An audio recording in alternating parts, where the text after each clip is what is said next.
Defensively equipped merchant ship was an Admiralty Trade Division program established in June 1939 to arm 5,500 British merchant ships with an adequate defence against enemy submarines and aircraft. The acronym DEMS was used to describe the ships carrying the guns aboard the ships, the military personnel manning the guns, and the shore establishments supporting the system. Background: in the 18th and 19th centuries, European countries such as Spain, France, the Netherlands and Britain armed their merchant ships to prevent capture by pirates, enemy commerce raiders and privateers when they conducted overseas trade. The most heavily armed were ships carrying valuable cargo back from the Far East. For example, the East Indiaman class of ships were constructed from the ground up with defense in mind, with their heavy armament making them equivalent to naval ships of the line. Once the threat passed after the end of the Napoleonic Wars in 1815, armed merchant ships like East Indiaman were replaced with faster and lighter unarmed ships such as clippers.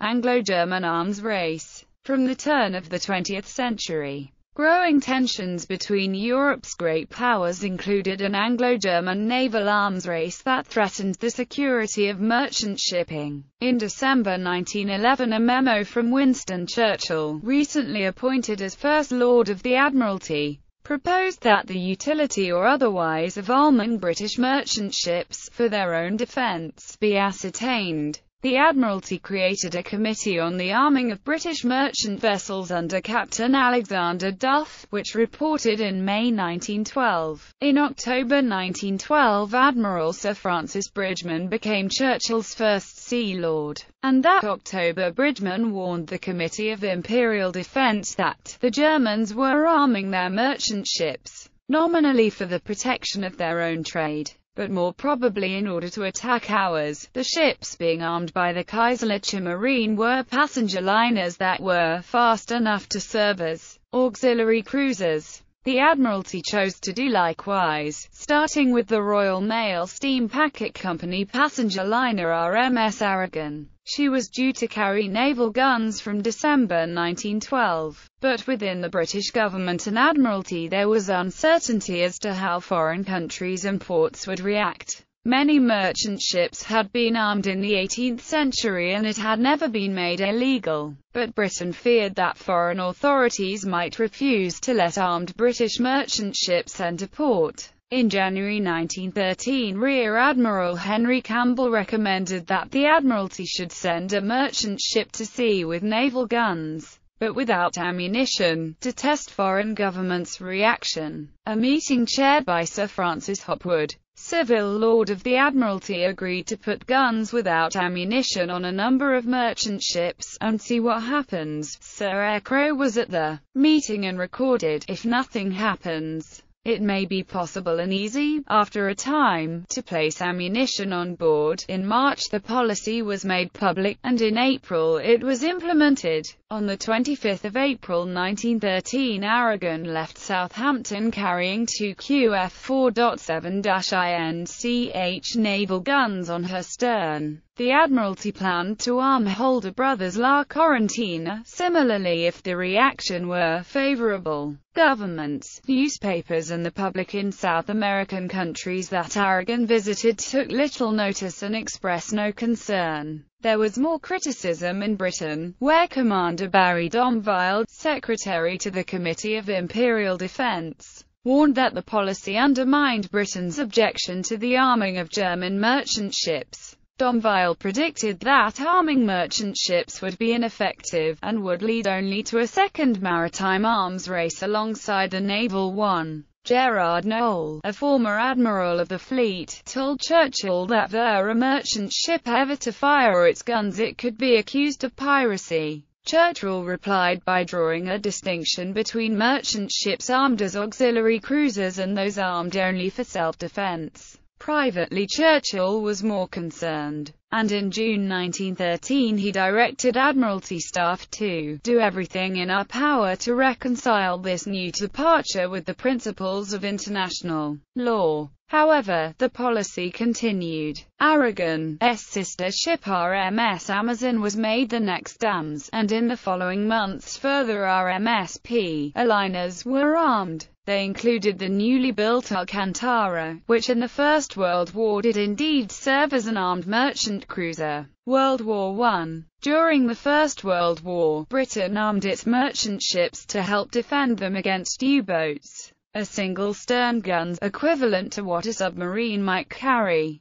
was mounted, and civilian captains were encouraged to flee and shoot back from their more stable gun platform. 766 civilian ships had been armed by December 1915. Arming of merchant ships pushed Germany away from prize rules towards unrestricted submarine warfare, an important factor in bringing the United States into the war against Germany. The first merchant ship lost to U-boats was an 866-ton British steamer outbound from Grangemouth to Stavanger with a cargo of coal, iron plate, and oil. SS Glitterer was stopped by the German submarine U-17 on 20 October 1914, and a boarding party gave Glitterer's crew time to disembark into lifeboats, before sinking the ship by opening valves to flood holds with seawater. The procedure followed customs originated by surface ships. International maritime law required the naval vessel to make adequate provisions for the safety of the merchant crew and passengers before sinking their ship. The German Empire focused use of U-boats against merchant shipping in response to British blockade of German merchant shipping by declaring the entire North Sea a war zone on 2 November 1914. On 5 February 1915, Germany published notice declaring a war zone in all waters around Great Britain and Ireland. Within that zone, Germany conducted unrestricted submarine warfare against merchant ships from 18 February 1915 without warning and without regard to safety of their crew. U-boats still conformed to earlier conventions of stopping ships when possible, but the typical submarine mounted only a single gun. The two procedures for sinking merchant ships were compared in 1915. Merchant ships escaped 42% of torpedo attacks made without warning, in comparison to 54% escaping from conventional surface attempts to stop the ship. Guns aided escape, and about one submarine per month was sunk while attempting a surface stop. The number of civilian merchant ships armed with anti-submarine guns rose to 1,749 by September 1916 and 2,899 by February 1917. The United States responded to unrestricted submarine warfare by severing diplomatic relations with Germany on 3 February 1917. A filibuster in the United States Senate temporarily delayed President Woodrow Wilson's proposal on 26 February 1917 to arm United States merchant ships, but arming started in March under an executive order. World War II. In 1941, the Dems carried only one Thompson submachine gun to be turned over on arrival in England, and a stripped Lewis gun for air defense only, one seaman per merchant ship. Old naval guns had been stored since 1918 in major seaports for possible use during future hostilities. In the Second World War, the objective was to equip each ship with a low-angle gun mounted aft as defense against surface submarines and a high-angle gun and rifle-caliber machine guns for defense against air attack. 3,400 ships had been armed by the end of 1940, and all ships were armed by 1943. The low-angle guns were typically in the 3-inch to 6-inch range depending on the size of the ship. Rifle-caliber machine guns were augmented or replaced by 20 mm Oerlikon as they became available. The high-angle QF-12 PDR MKV mount was the most common anti-aircraft guns, and later ships sometimes received both as 40 mm guns. Untrained gunners posed significant risk to friendly aircraft in the absence of efficient communications.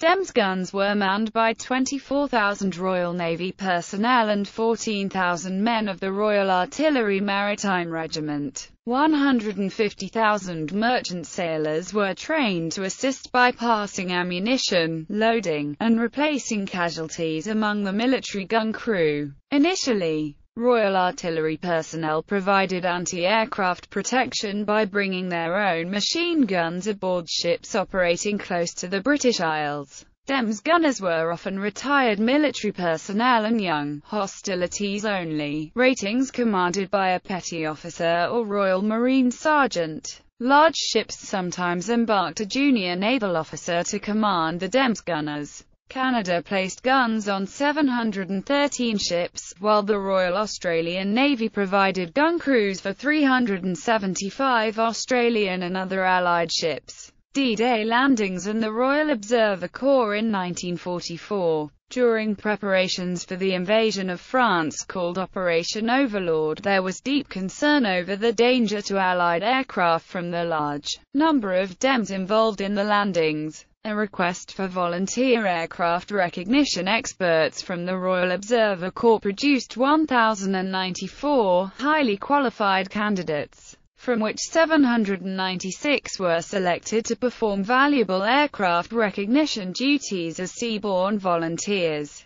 These seaborne observers were organized by Group Commandant C.G. Cook and trained at the Royal Bath Hotel, Bournemouth, before the volunteers temporarily joined the Royal Navy with the rank of petty officer. The volunteers continued to wear their ROC uniforms, but wore seaborne shoulder flashes and a Royal Navy brassard with the letters RN. During the D-Day landings, 2 seaborne observers were allocated to each of the defensively equipped merchant ships, both British and American vessels. The ROC volunteers were given direct control of each ship's anti-aircraft batteries, immediately reducing the previously high level of friendly fire, or blue-on-blue, incidents as they are now known. Their success is measured by a signal from Wing Commander P.B. Lucas, Air Staff Officer, who reported, "The general impression amongst the Spitfire wings, covering our land and naval forces over and off the beachhead, appears to be that in the majority of cases the fire has come from warships and not from the merchant ships. Indeed, I personally have yet to hear a single pilot report that a merchant vessel had opened fire on him." 22 seaborne observers survived, their ships being sunk.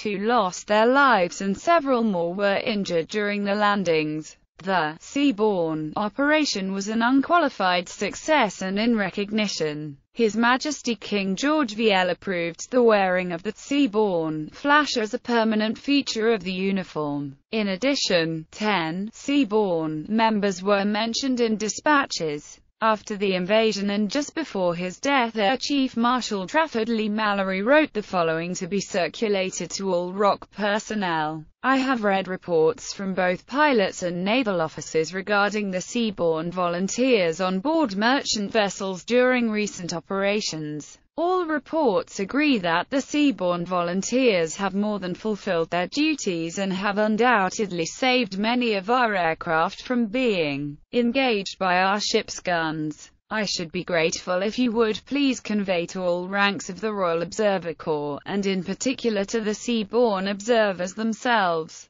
how grateful I, and all pilots in the Allied Expeditionary Air Force, are for their assistance, which has contributed in no small measure to the safety of our own aircraft, and also to the efficient protection of the ships at sea. The work of the Royal Observer Corps is quite often unjustly overlooked, and receives little recognition, and I therefore wish that the service they rendered on this occasion be as widely advertised as possible, and all units of the air defence of Great Britain are therefore to be informed of the success of this latest venture of the Royal Observer Corps. As of 2010, there is a Seaborne Observers Association for the dwindling number of survivors. Former Air Vice Marshal George Black, a former Commandant ROC, is the honorary president. United States. The Merchant Marine Act of 1936 identified mariners aboard United States-flagged merchant ships as military personnel in time of war. Neutrality Acts prevented arming of United States-flagged merchant ships until 17 November 1941. Although American-owned ships under Panamanian registry had been armed earlier,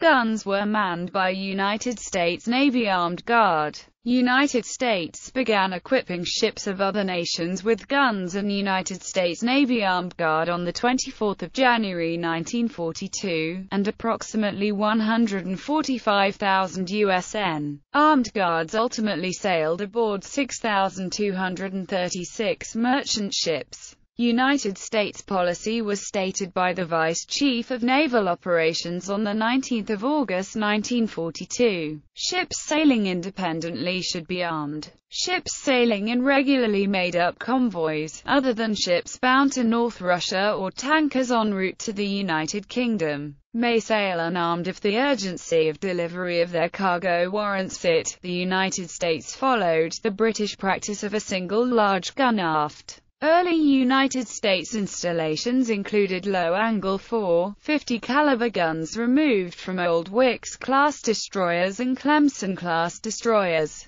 The first installations of dual-purpose 5.38 caliber guns began in September 1942, on new ships over 10,000 tons. Victory ships carried a 3-inch gun on the bow, 20 mm machine gun tubs port and starboard between the first and second holds, a second pair of 20 mm guns on the bridge wings, a third pair on the after edge of the superstructure, and a fourth pair between the after hatch and the 5.38 caliber gun on the stern.